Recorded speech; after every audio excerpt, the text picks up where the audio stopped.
அன்பு நிறைந்த உள்ளங்களை சுத்தப்படுத்துவதற்கு இது போன்ற கோபமும் வருத்தமும் தேவைதான். உலக உத்தமர்கள் காட்டிய சத்தியப்பாதையிலே நான் சென்று கொண்டிருக்கிறேன். சத்தியம் என்றுமே தோற்றதில்லை, வெற்றி பெற்றே தீரும். இது என் உறுதியான நம்பிக்கை.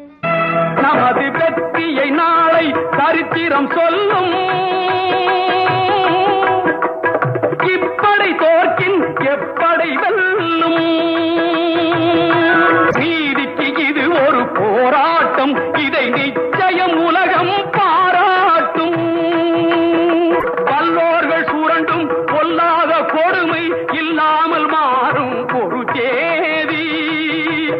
அந்த இல்லாமை நீங்கி எல்லோரும் வாழ இந்நாட்டில் மலரும் சமநீதி.